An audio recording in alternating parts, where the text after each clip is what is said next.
Hey everybody, and welcome back once again. This is Scratches Part 2. Crap, didn't mean to do that.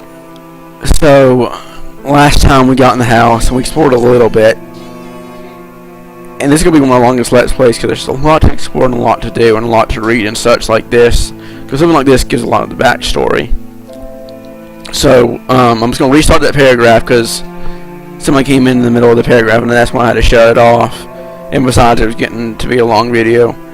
But, we'll try to finish this book up. I'm sure we'll be able to do it in this one. Here we go. I will confess that I've been become nearly obsessed with this strange tribe. Because we were talking about last time reading how, the writer, who of course lived in the mansion, went to Africa. And started getting obsessed with this strange tribe that was watching the work they were doing and creeping them out. And he followed them one time, but he didn't get too close.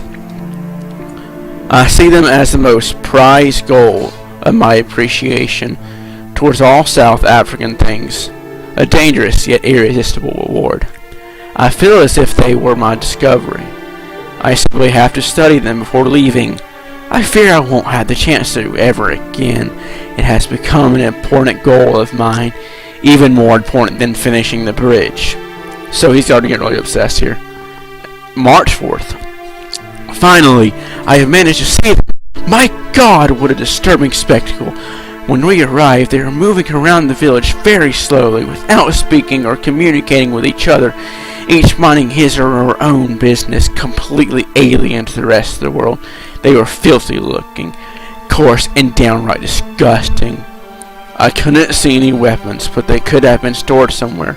It was all very strange behavior in a tribe. They must be quite unique. Then, as if they had suddenly all became possessed by some wild spirit, they began shaking spasmodically, and screaming like mad. Some of them dropped to their knees and lifted their heads to the sky, eyes blank, and moaning in an indescribable way. Two of them walked away, still in that monotonous and slow manner, and in great contrast to the rest of the scene, into a shack. The next minute, they brought out into the open an odd-looking mask.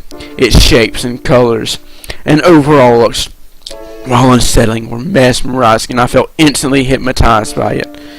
It rendered my modest collection of African curiosities into dull and uninteresting items. The mask was very ominous, and the whole tribe was greatly revered it. Soon they began to gather around it and move in circles, fluttering and chanting a glottal psalm. Judging by their motions and aspect, the whole ritual, it must have been some kind of war ritual. I'm not sure I explained what happened next. I feel my pulse already throbbing. Words fail to describe to recount the most disturbing thing I have ever witnessed. One of the male villagers walked in the middle, near the mask, by his own will. It was an almost automatic act. All of a sudden, the remaining members became silent. I can't tell for how long it lasted, but I was afraid to breathe. I think it was supposed to be breathe, but it says breath. I think Dalby and the others were also scared. They wouldn't even blink. Don't blink. Don't even blink. Blink and you're dead. I remember being soaked, wet, and expectant. The silence was so unnatural. Then a few members separated from the people circling the mask and jumped on the single villager, beating him to death. Good Lord. To be completely faithful to the event, the small crowd tore him apart. They grabbed his legs in twos and threes and twisted them in a manner I dare not describe. His face was disfigured with their bare fingernails and teeth, and the torso soon disappeared under the frenzied tangle of hands. In a matter of a few minutes, the villager was turned to a red sack of bones. Not one of the attackers had the compassion to snap his neck during the sickening process. All of it was very methodical, as if it was just another mundane task. The most terrifying aspect, though, was that the victim didn't even cringe. The silence was so deep, I could hear his flesh ripping. I would expect any living creature to scream its guts out in such condition. I can't tell whether he was drugged, or half asleep, but I did recognize him dancing like everybody else before walking into the middle of the circle. It was the most outrageous and sadistic sacrifice I've ever heard of. I don't think I ever forget what I saw. My intent to approaching further, even though they didn't have any weapons of a hand, vanished. Those creatures, I dare not call them human beings, could have killed my whole company in the blink of an eye with their rage. They seemed to be completely out of themselves and willing to destroy anything intruding into their path. While the images of the sacrifice still haunt my thought, I can't seem to forget that mask. It was so deceptive, simple, and yet perfect in its design. I haven't seen anything like anything. I think it's look, it's ripped there.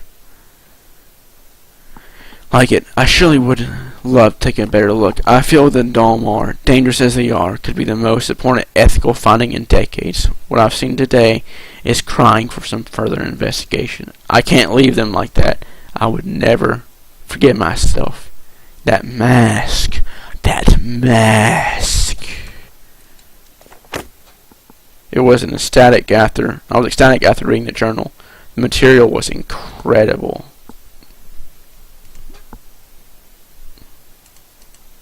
2 years in East Africa. Let's been study up on them. Now, the music stops and then fades back in. Works both ways. It stinks because you don't hear the music all the time, but it also works because it just comes back in, and when it does, it sounds awesome.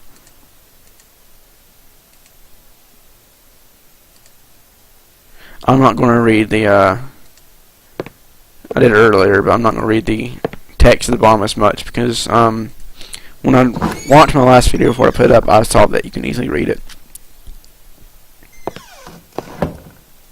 One thing I'm doing is I'm looking around because, as much as I can, because I know it comes into play later.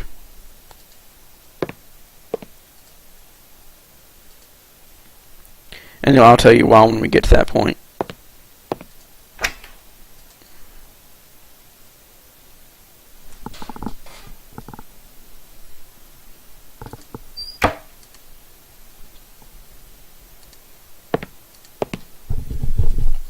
Some of these paintings are just weird, but they add to the atmosphere.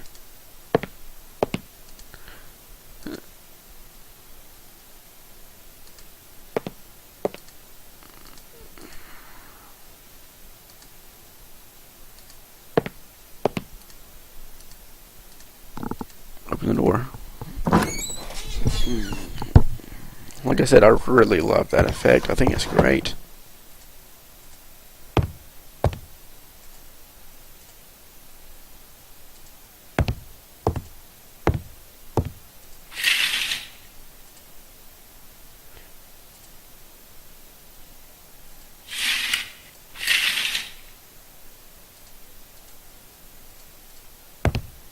Now this first time, this puzzle took me a while to figure out.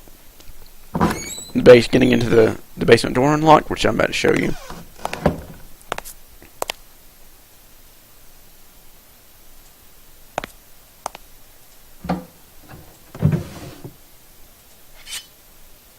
Gotta get that knife. Nothing in there. But exploring everything and looking at all the drawers and stuff helps later.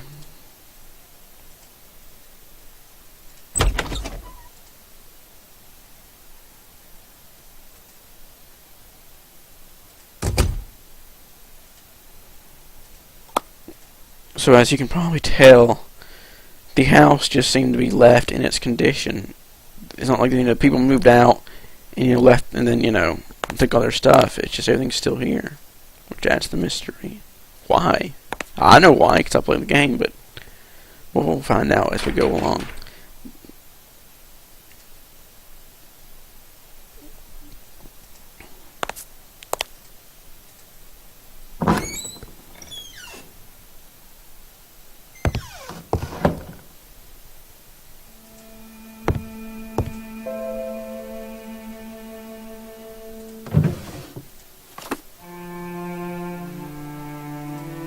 Photography manual.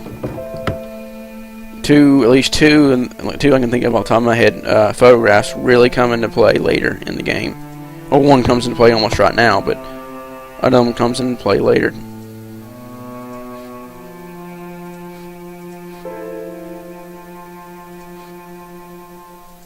No, I've never seen that bridge before in the game.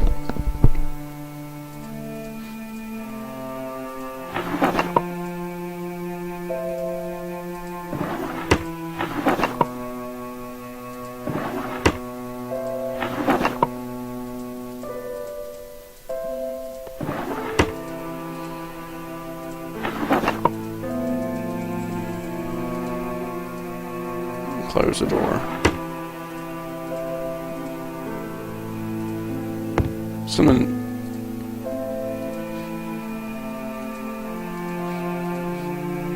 Squirrel.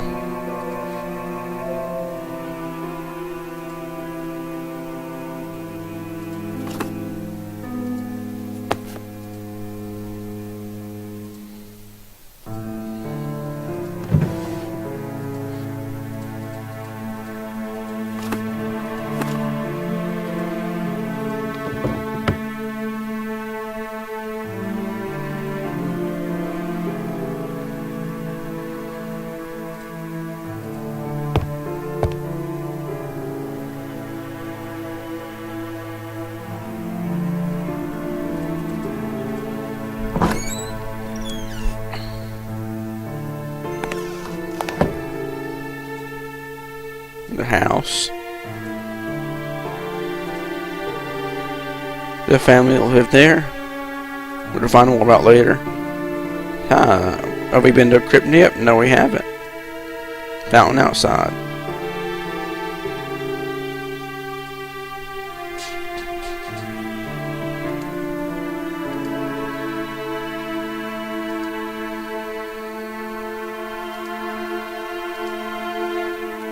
Inside of the kitchen.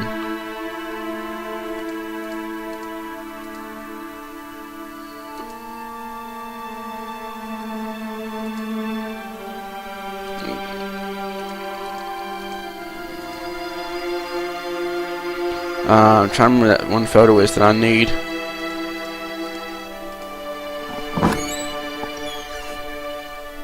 Don't quite remember exactly where it is.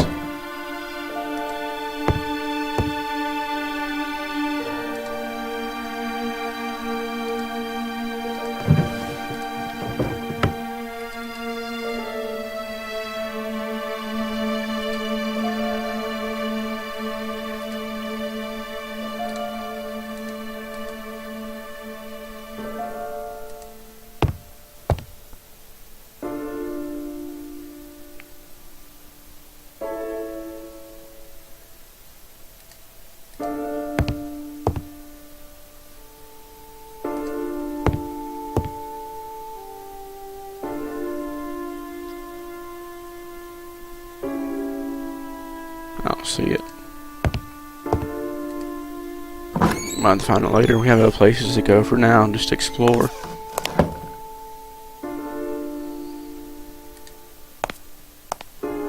Let's just look over here. I want to show you something. And that comes into play when I find that picture I was talking about.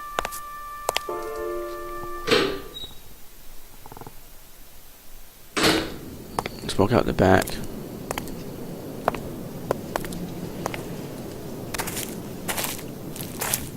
Big yard they have.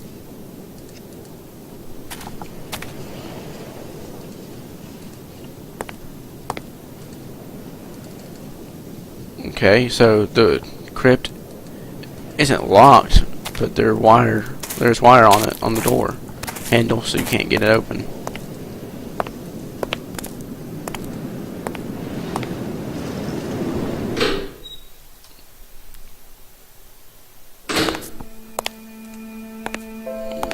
Let's go upstairs. I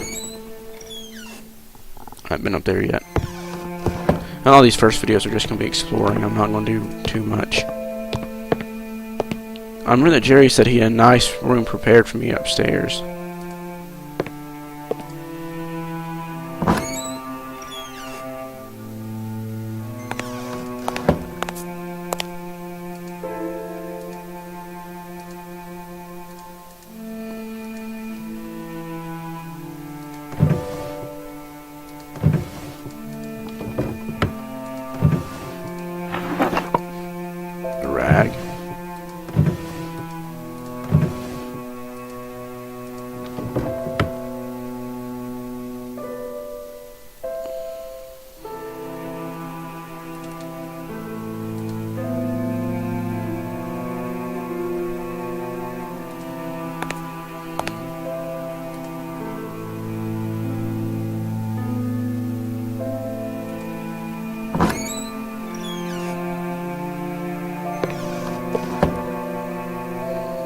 creepy painting. Don't need to go to the 3rd floor yet.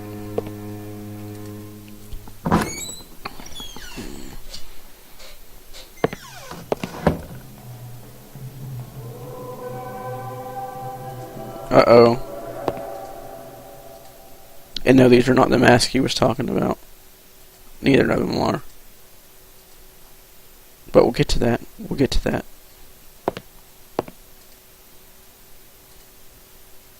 Can't get that off yet.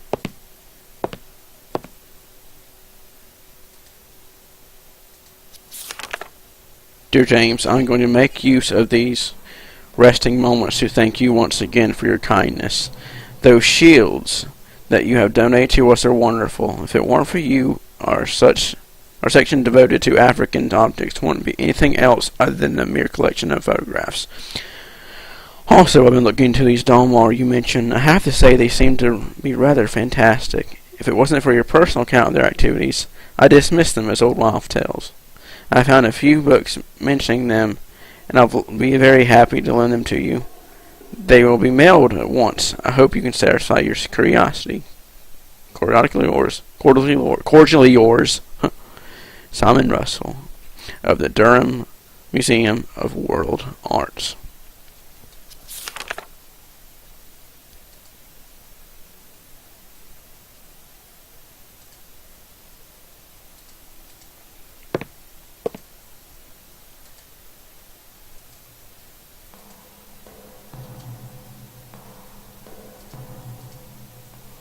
So that's stuck in place down there, so you can't move it yet. Still have to have some more, but that helps. Definitely helps. Now there's something in this room that can take a while to find if you're not looking, like really basically pixel hunting. So let's check all the doors. Nothing useful in there. Nothing useful in there. Nothing useful in there. And nothing useful in there. You refuse to go through these, so you don't have to worry about them, but I would click on them just to be safe.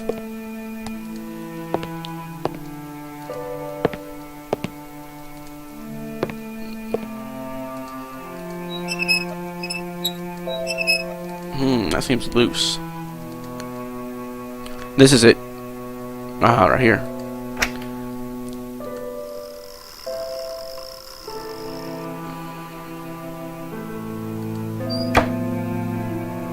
So you don't know the safe combination. I think I'm gonna get to the room and I'm gonna call it a video.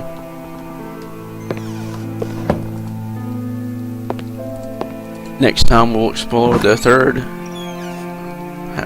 floor and see what we can do from there.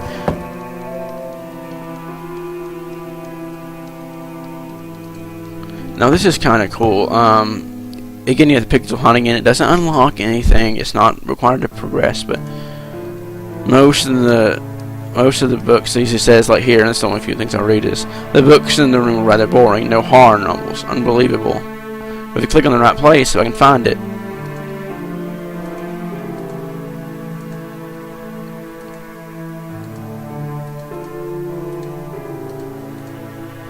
King, what an overrated bloke.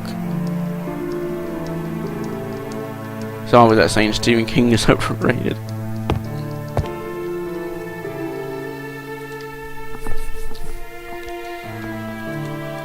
I'm gonna put our cases down.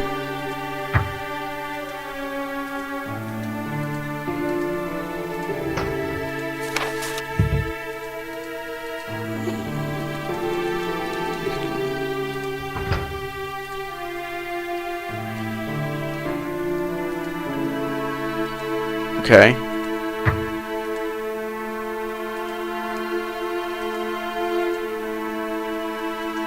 I think you put this. Yeah, you do.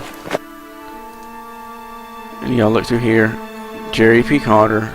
We've already called him. Well, he's called us, rather.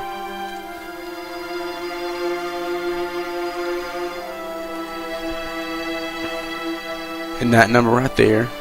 So now you have two numbers. We've already seen that. Let's see if we have the picture. No.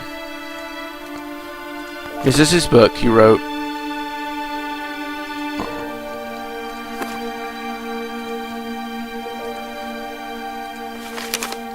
Okay, let's read that next time, alright? Let's get about it for now. Read that and explore more, especially the third floor, which doesn't have much, but we'll still look at it. Until next time, peace out.